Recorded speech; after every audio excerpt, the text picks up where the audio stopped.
என்னுடைய வரலாறு episodes follow பண்றவங்க எல்லாருக்கும் தெரியும் நான் எந்த ஆய்வாளர்ல இருந்து இந்த சீரீஸ் ஆரம்பிக்க போறேன் அப்படின்னு. ஹென்றி டேவிசன் லவ் 1913வது வருடம் வெஸ்டீஜஸ் ஆஃப் ஓல்ட் மெட்ராஸ் அப்படின்னு 3 வால்யூம்ல இதே சைஸ்ல 3 வால்யூம், அதற்கு பிறகு ஒரு இண்டெக்ஸ் இதை வெளியிட்டார்.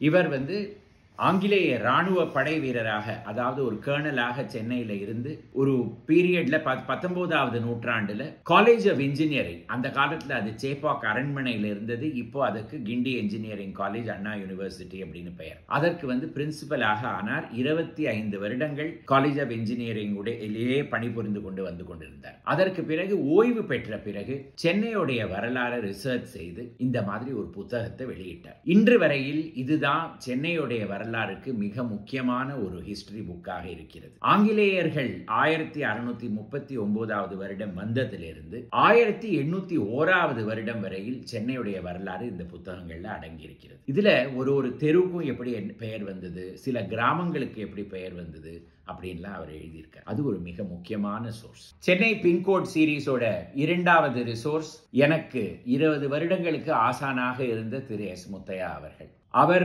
சென்னையை பத்தி எழுதாத விஷயமே கிடையாது. அதுல மிக பாப்புலராக இருந்த அவருடைய புத்தகம் மெட்ராஸ் ரீடிஸ்கவர்ட். ஒரு பகுதியாக நம்மள சென்னையில கூட்டிட்டு போய் அந்தந்த பகுதிக்கு என்ன வரலாறு அப்படிங்கறத அழகாக எடுத்து காட்டியவர். இவர் எழுதின மற்ற புத்தகங்கள்ல மெட்ராஸ் மிசலேனி அப்படின்னு ஒரு புத்தகம். எவ்ரி மண்டே ஹிந்துல அவர் ஒரு காலம் எழுதி கொண்டு வந்தார். அதுல ஒரு வாரமும் சென்னையுடைய வரலாறை பற்றி ஏதாவது ஒரு விஷயம், ஒரு சர்ச்சைக்கு எடுத்துக்கொண்டு அதை பத்தி ஒரு கட்டுரை எழுதுவார். இது எல்லாவற்றையுமே ஒன்றாக கம்பைல் செய்து அதுதான் மெட்ராஸ் மிசலேனி அப்படிங்கிற பெயர்ல வெளியில வந்தது. அதுவும் ஒரு மிக வேல்யூபிள் ரிசோர்ஸ். 3வது இவர் எழுதினது Madras it's past and present, Madras the gracious city, இப்படி எல்லாம் பல புத்தகங்கள். இது எல்லாமே எனக்கு ஒரு பெரிய ரிசோர்ஸாக இருந்தது. சென்னையுடைய வரலாறு ஆய்வுல பல அன்சங் ஹீரோஸ் உண்டு. எப்படி ஹெச்டி லவ், முத்தையா எல்லாம் மிக பிரபலமான எழுத்தாளர்களாக இருந்தார்களோ அதே போல சில பெயரே வெளியில வராம இருந்திருக்கிறார்கள். அதுல ஒருவர் ப்ரொஃபசர் KV ராமன். இவர் 1950களிலேயே அப்போ ஒரு மாணவனாக இருந்த டைம்ல யூனிவர்சிட்டி ஆஃப் மெட்ராஸ்ல அவருடைய ஆராய்ச்சிக்கு எடுத்துக்கொண்ட topic early history of the Madras region.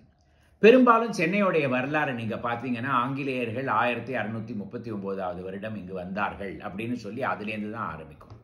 ஆனா அதற்கு முன்னாடி சென்னையுடைய வரலாறு என்ன இருந்தது? இங்க இருந்த கிராமங்கள்லாம் ஆங்கிலேயர்கள் வந்த பிறகு ஒன்றும் தொடக்கப்பட்ட கிராமங்கள் இல்லையே, அதுக்கெல்லாமும் பெரிய வரலாறு இருந்திருக்கணுமே என்று கருதி இவர் ஒரு ரிசர்ச் செய்து இந்த புத்தகத்தை வெளியிட்டார். இதுல மயிலையுடைய வரலாறு, திருவொற்றியூர் வரலாறு, திருநீர்மலை, திருவான்மியூர், போரூர், குன்றத்தூர், இந்த மாதிரி பல பகுதிகள்.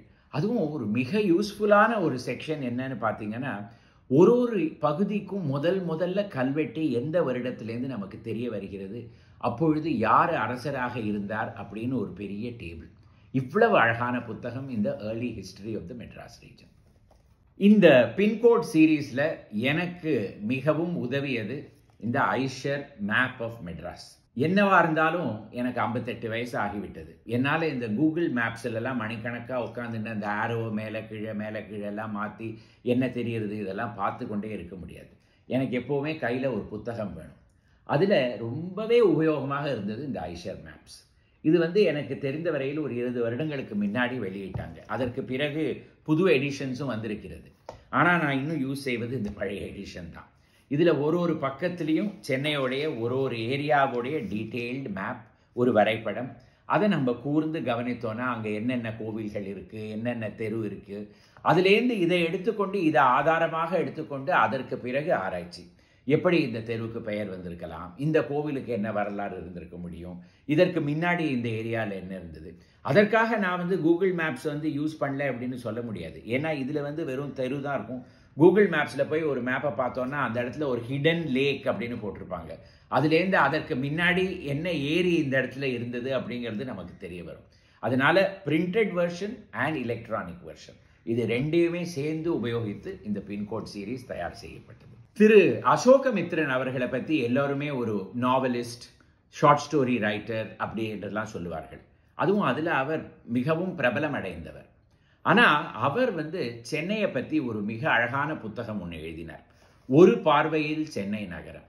இதில் மிக அழகாக ஒரு சாப்டரும் ஒரு ஏரியாவை பற்றி, அதில் அவருடைய பர்சனல் இம்ப்ரெஷன்ஸ். இதில் என்ன பெரிய வேல்யூ அப்படின்னு நீங்கள் பார்த்தீங்கன்னா, 1950களில் சென்னை எப்படி இருந்தது அப்படி என்பதற்கு ரொம்ப அழகாக அவர் எழுதியிருக்கார். அதில் ஒரு டைட்டிலும் பாருங்க, ஓர் ஆதி மேற்கு மாம்பலவாசியின் சான்றிதழ். மேற்கு மாம்பலம் எப்படி இருந்தது, அதற்கு பிறகு சைதாப்பேட்டை, அப்புறம் ராயப்பேட்டை, அடையார், இந்த மாதிரியெல்லாம் ஒரு ஏரியாவுக்கும் ஒரு டிஸ்கிரிப்ஷன். அதில் அவருக்கே உரிமையான அந்த நகைச்சுவை வேற இருக்கும் ஒரு பகுதியில். உதாரணத்துக்கு மேற்கு மாம்பலம்ல ஒரு காலத்தில் ஏகப்பட்ட கொசு, இப்போ சென்னை பூரா கொசு இருக்கு. அந்த காலத்தில் மேற்கு மாம்பலம்ல கொசு நிறையாக இருந்ததுனால யாரோ அவரை கேட்டாங்களாம், எதற்கு சார் அங்கே போறீங்க, அங்கே எல்லாருக்கும் யானைக்கால் அப்படின்னு, ஏன்னா ஃபைல் ஏரியா வந்துவிடும். அங்கே போன பிறகுதான் அவருக்கு தெரிஞ்சுதான் ஒவ்வொருத்தருக்கும் காண்டாமிருக கால், நீர் யானை காலெல்லாம் இருந்த அளவுக்கு அப்படி கொசு இருந்தது அப்படின்னு இதில் எழுதியிருப்பார். இதே லேட்டர் ஆன் இங்கிலீஷ் டிரான்ஸ்லேஷனும் வெளியிட்டாங்க. பாஸ்ட் ரிசர்ச்சர்ஸை பார்த்துட்டோம். இந்த பீன்கோட் சீரீஸில் எனக்கு மிகவும் உதவிய கரண்ட் ரிசர்ச்சர்ஸ், இப்போ இருக்கிற ஆராய்ச்சி ஆய்வாளர்களை பற்றி, அவங்கள பற்றி கொஞ்சம் சொல்ல வேண்டாமா? அதில் முதல்ல டாக்டர் சித்ரா மாதவன் எனக்கு மிகவும் நெருங்கிய நண்பர். அவருடைய சொற்பொழிவுகள், அதாவது அவர் கோவில்களை பற்றியும் வரலாறை பற்றியும் நடத்துகிற சொற்பொழிவுகளை கேட்கறதுக்கு ஏராளமான மக்கள் கூடுவார்கள். அதே போல் அவரும் இந்த ஹெரிட்டேஜ் வாக்ஸ் என்னை போலவே பல இடங்களில் நடத்தி இருக்கிறார். எப்பொழுதுமே ஒரு கோவிலோ இல்லாட்டா ஒரு வரலாறு படைத்த இடமோ எடுத்துக்கொண்டு அதை மையமாக வைத்துக்கொண்டு அவர் மிக அழகாக ஒரு ஸ்ட்ரக்சரை கிரியேட் செய்வார். அவர் பல கட்டுரைகள் சென்னையை சுற்றி இருக்கிற பல இடங்கள்ல, அதாவது ஒன்றுமே தெரியாத கிராமங்கள்லாம் இருக்கிற பழைய கோவில்களை பற்றி ஒரு ஃபுல் சீரீஸ் கொண்டு வந்திருக்கிறார்கள். விஷ்ணு டெம்பிள்ஸ் ஆஃப் சவுத் இந்தியான்னு, அது மொத்தம் 5 வால்யூம். அதில் ஒரு கிராமத்துக்கும் பெயர் எப்படி வந்தது, முதல்ல அங்கே கோவில் எப்படி கட்டினாங்க, ஒரு கோவிலுக்கும் கல்வெட்டுகள்லாம் என்ன இருக்குது அப்படிங்கிறதெல்லாம் மிக டீட்டெயில்டாக மிக அழகாக அவருக்கே உரிமையான ஒரு பாணியில் அவர் எழுதியிருக்கிறார். இதை நீங்கள் எப்போவாவது பார்த்து படிக்க வேண்டும். இன்றைய எபிசோட நான் 2 கரண்ட் ரிசர்ச்சர்ஸ் ஆய்வாளருக்கு டெடிகேட் பண்ணுறேன். ஒன்று டி.கே. கிருஷ்ணகுமார். டி.கே. கிருஷ்ணகுமார் என்னை போலவே அவர் ஒரு ஃபுல் டைம் ஆர்கியாலஜிஸ்டோ ரிசர்ச்சரோ கிடையாது.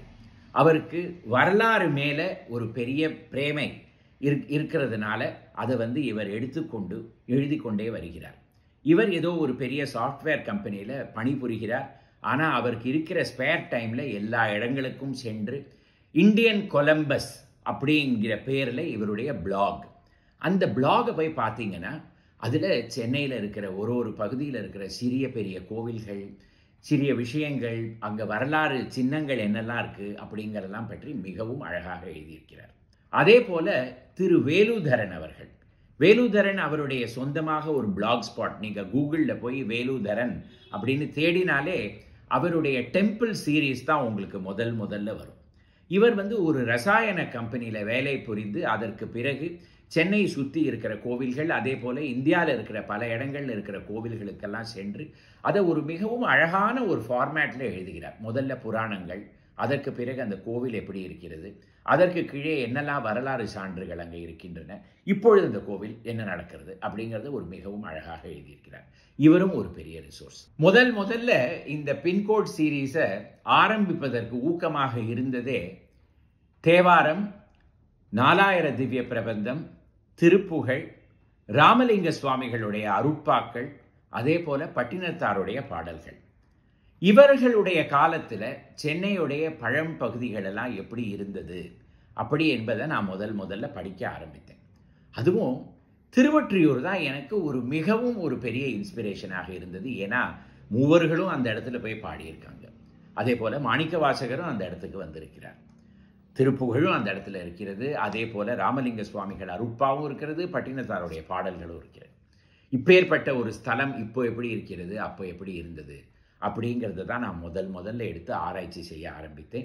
அதற்கு பிறகுதான் எனக்கு ஏன் ஒரு பகுதியிலையும் இருக்கிற பழைய கோவில்கள், பழைய சின்னங்கள் எல்லாத்தையும் பற்றி எடுத்து சொல்லலாமே. சென்னைங்கிறது ஆங்கிலேயர்கள் வந்த பிறகு டெவலப்பான நகரமாக இருக்கலாம், ஆனால் இந்த பகுதி மிகவும் பழமை வாய்ந்த பகுதி அப்படி என்பதை எஸ்டாப்ளிஷ் செய்வதற்காக தான் நான் வந்து இந்த சீரீஸாக தொடக்கினேன்.